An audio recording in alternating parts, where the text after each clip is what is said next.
Techne is a term, etymologically derived from the Greek word I, that is often translated as craftsmanship, craft, or art.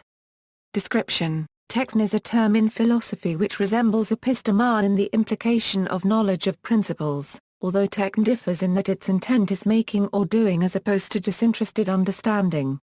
As an activity, techne is concrete, variable, and context-dependent.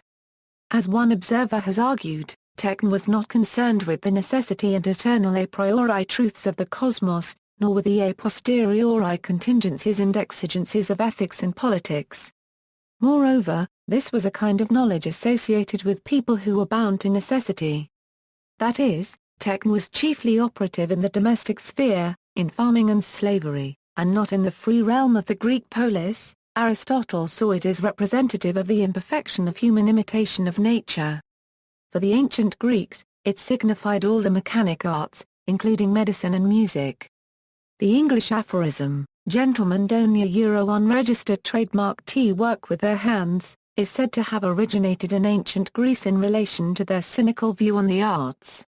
Due to this view, it was only fitted for the lower class while the upper class practiced the liberal arts of free men. Socrates also compliments techne only when it was used in the context of episteme. Episteme sometimes means knowing how to do something in a craft-like way. The craft-like knowledge is called a techne. It is most useful when the knowledge is practically applied, rather than theoretically or aesthetically applied. For the ancient Greeks, when techne appears as art, it is most often viewed negatively, whereas when used as a craft it is viewed positively because a craft is the practical application of an art, rather than art as an end in itself. In the Republic, written by Plato, the knowledge of forms is the indispensable basis for the philosopher's craft of ruling in the city. Techne is often used in philosophical discourse to distinguish from art. Usage in art history *OE. In fact, techne and ars referred less to a class of objects than to the human ability to make and perform a euro. The issue is not about the presence or absence of a word but about the interpretation of a body of evidence, and I believe there is massive evidence that the ancient Greeks and Romans had no category of fine art. In his work The Invention of Art, Larry Shiner argues that techne cannot be simply translated to art nor either simply to craft. This being due to art and craft being socially constructed at a certain period in history. Techne is an art in rhetoric Techne is often used as a term to further define the process of rhetoric as an art of persuasion.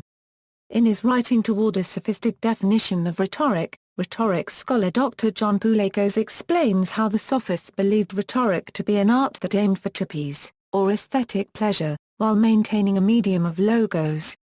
For centuries, debate between sophists and Plato has ensued over whether rhetoric can be considered a form of art based on the different definitions of techne. Contrasting from others, Isocrates saw rhetoric as an art yet in the form of a set of rules, or a handbook. Some examples of handbooks are the Rhetoric of Aristotle, the Rhetorica ad Alexandrum, and the De Invention of Cicero, all composed of rules to write effective speeches. On the other hand, it can be seen in David Roachnika Unregistered Trademark S Book of Art and Wisdom, Plato Unregistered Trademark S Understanding of Techne that Plato viewed techne as a stable body of reliable knowledge able to tell us, in fixed terms readily teachable to others, how we ought to live. He believed that moral knowledge is equivalent to a techne and that the meaning of the term techne must be fully grasped to understand the nature of moral knowledge.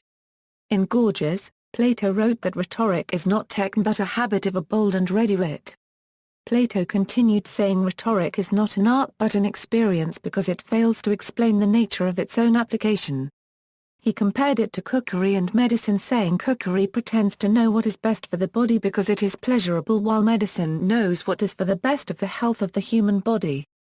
Medicine is techne for it seeks what is best for the health of a person, unlike cookery which is only for pleasure and fools a person into believing it is better for their health.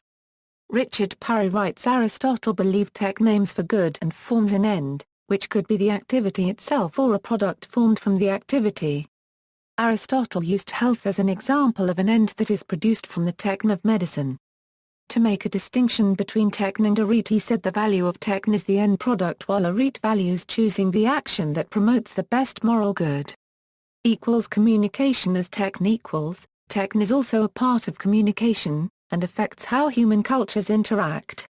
When people speak to one another, they apply their knowledge of social interactions, verbal and non-verbal cues, and their shared language to the skill of speaking. It is both personal and social. Everybody has their own personal techne around their speech based on learned experiences and personal tics, and very social in that communities all communicate amongst each other on the interpersonal and large scale. In relation to communication, techne is based less on what a person says or thinks, but on what they do. The mechanical action of speaking is mostly unconscious, and most of the work takes place in the centers of the brain, similar to how a pianist knows where his fingers should go even without looking. As Jonathan Stern puts it, OE communication requires both language and technology and both are forms of techne.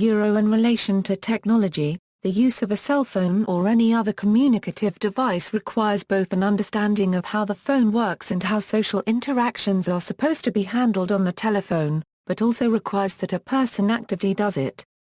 See also, episteme, phronesis. References. Further reading, Dunn, Joseph. Back to the Rough Ground, Phronesis and Techne in Modern Philosophy and in Aristotle.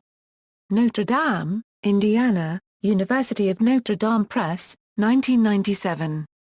External links, Epistema, and Techne from the Stanford Encyclopedia of Philosophy, Dictionary of Philosophy, Kenneth Daughter. The Ion, Plato. Unregistered trademark S. Characterization of art.